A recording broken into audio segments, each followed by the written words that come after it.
Hi, Dan. Didn't like the rain today then, huh? No, I don't mind the rain, but rain and recording is maybe not the best combination. So we're gonna save our recording day for when it's at least not raining. First up, I would like to finish my talk about the Technology Museum, which we visited in the last episode. Fire away. I went there with my small 4-year-old, so I have now experienced the children's area, which is very hands-on. He wants to go back again this weekend. He enjoyed it so much. Oh, that's good. It has a conveyor belt in the middle of the kids' area where they teach them recycling, and you have these discs which you push into a machine and the light comes on if you've pushed it into the right recycling bin. Oh, nice. So it's not for recycling children. You don't put the kids on the conveyor belt and they roll away. Unfortunately, that one was abolished in the 1800s. I guess it was. But no, there's lots of hands-on stuff. There's a maze in there which has lots of information if you go down the wrong path about technology and inventions and things. There's a massive Lego set where you can make your own invention on the table and things like that. Oh, there's a ball run where you have to move all the tubes to line up and you're working out how gravity works to feed the ball along and things like that, which is quite fascinating. And, first time my 4-year-old saw a typewriter, for example.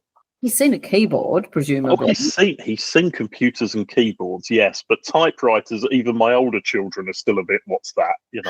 Okay, yeah.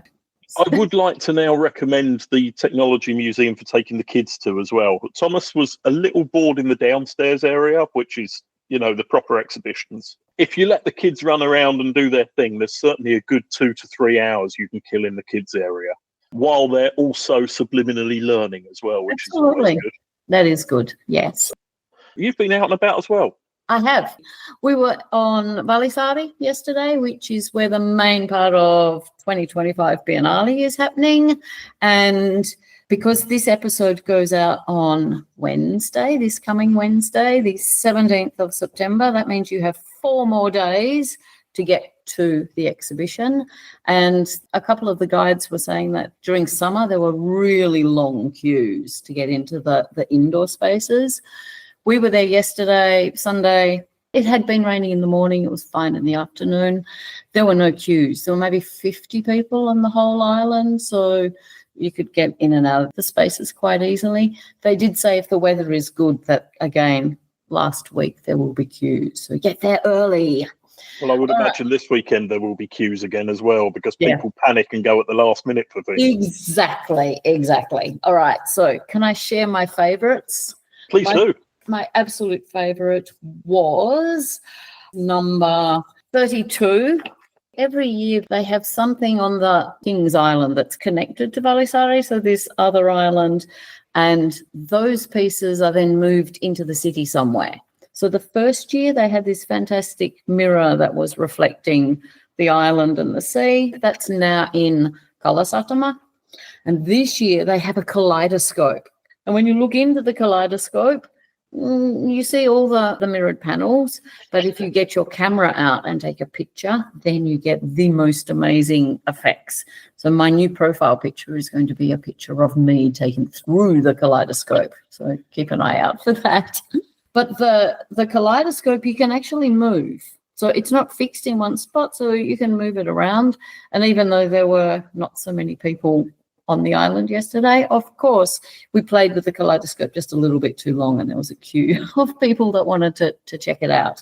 There were also a musical composition written for Vallisaari, which I have to say I didn't really enjoy so much. It was, I don't know, maybe because there was nobody else in the space, it was just us. It felt a little bit disconnected.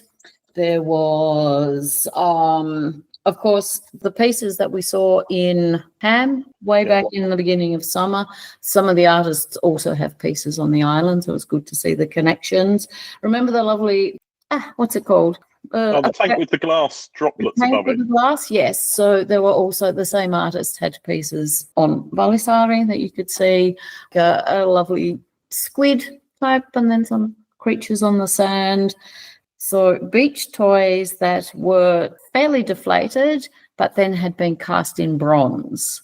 So they looked like sea creatures, but made from like plastic toys. They were really cool. And they were on the part of the island where you can watch the ships go through. You know, there's this part that's really close to the ferry lane.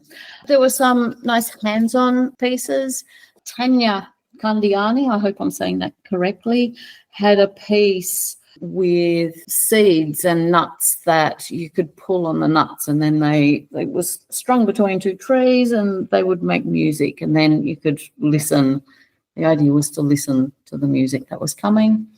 And then they always put something in the little lake that's in the middle, so there were some nice lily-type flowers floating there.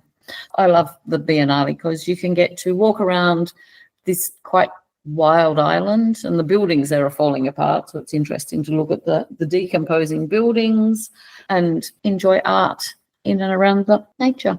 Yeah. So until this Sunday, 6 p.m.